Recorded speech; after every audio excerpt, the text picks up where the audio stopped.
ताजा तरीन मिसाल। अच्छा जी, मोहम्मद, एक मिनट, मोहम्मद कुद्दूस साहिब। अस्सलाम वालेकुम। वालेकुम सलाम।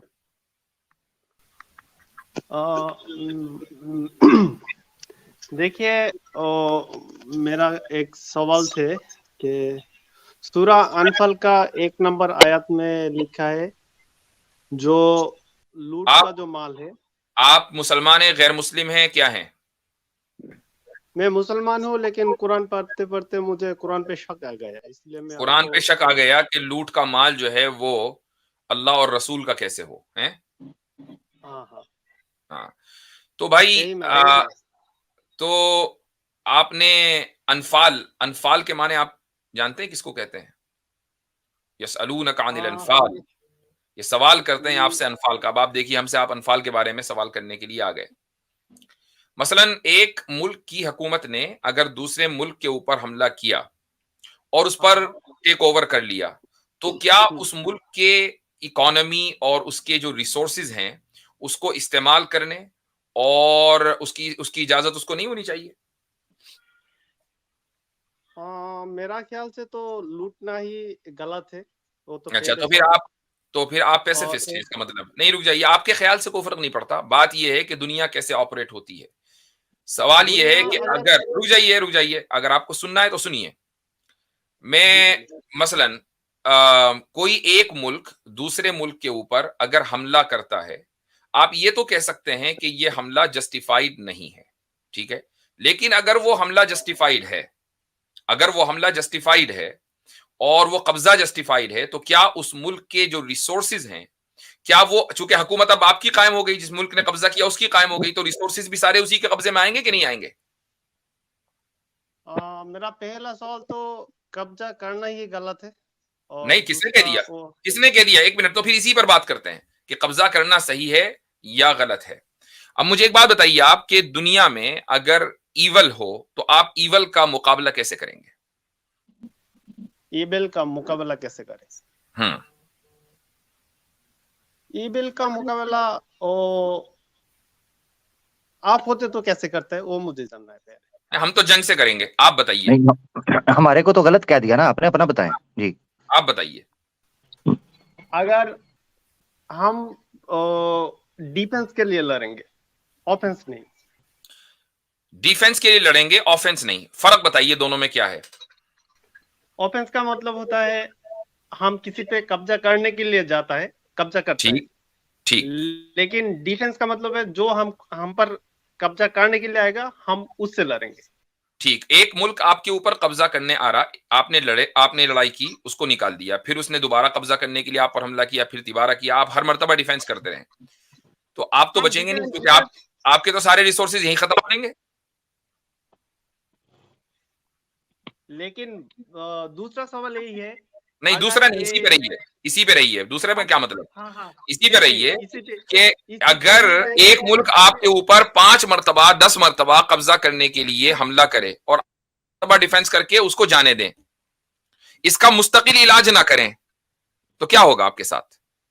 तो छोड़िए, आपका बात मान ही लिया, लेकिन अगर नहीं, नहीं, मानना नहीं, हंसने का नहीं, मानना नहीं है ना हंसने जी। का नहीं, नहीं, हंसने का नहीं, नहीं, नहीं, नहीं, नहीं, प्लीज नहीं, ये जो तरीका है कि छोड़िए, आपका बात मान ही लिया, नहीं, बात ये है कि आपके अलावा आपके पास कोई चारेकार नहीं है। है, लेकिन आप लोग घुमा रहे हैं, आप लोगों को हम जानते हैं, आप लोग बात को घुमा रहे हैं।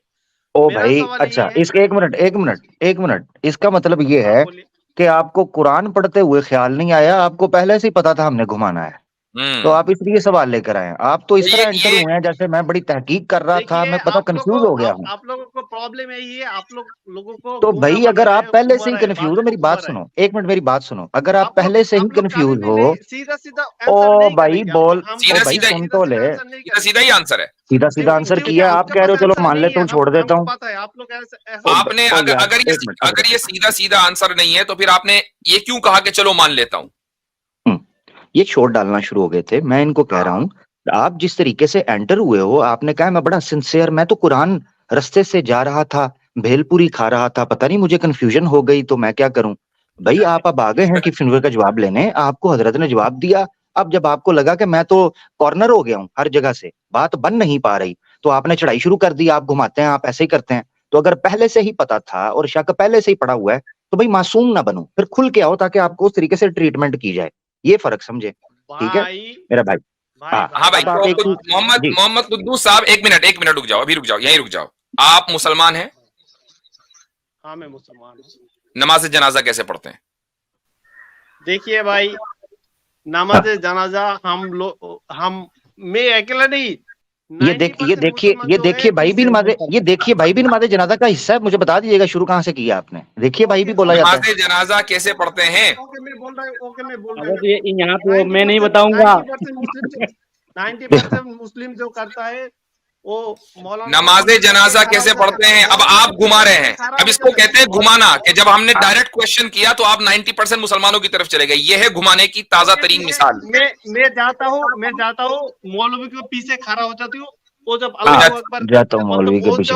अच्छा चलो, मौलवी के पीछे खड़े होके करते क्या हो ये तो बता दो।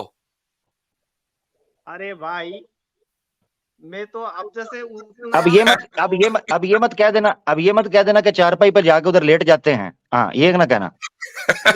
मेरे से नमाज का देखो भाई ऐसा है कि अगर आपको अपनी इतना ही वो है आइडेंटिटी छुपाना, इसका मतलब ये कि दाल में कुछ काला है और आपकी दाढ़ी में तिनका है। दाल में कुछ भी कलम नहीं, बल्कि पूरी दाल काली है। ये कहिए पूरी दाल काली है।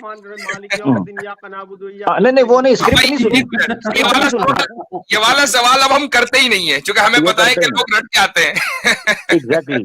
और यहाँ तक खबर मिली है, सॉरी यहाँ तक खबर मिली है कि एक्स मुस्लिम्स के चैनल के ऊपर बुलाने से पहले उनको ग्रुप के अंदर कह दिया जाता है, भाई तूने आना है तो मैं सूरह नास सुननी है, तुमने आना है तो सूरह अलहम्द सुननी है, तुमने आना है तो सूरह अल कौसर सुननी है, तुमसे सूरह इखलास सुननी है, लिहाजा तुम अपनी अपनी प्रिपरेशन कर लेना, प्रोग्राम के टाइम पे तुम्हें बुलाएंगे। आप मुसलमान है, मोमिन है? जी मैं मोमिन हूँ। चले सूरह फातिहा सुनाए।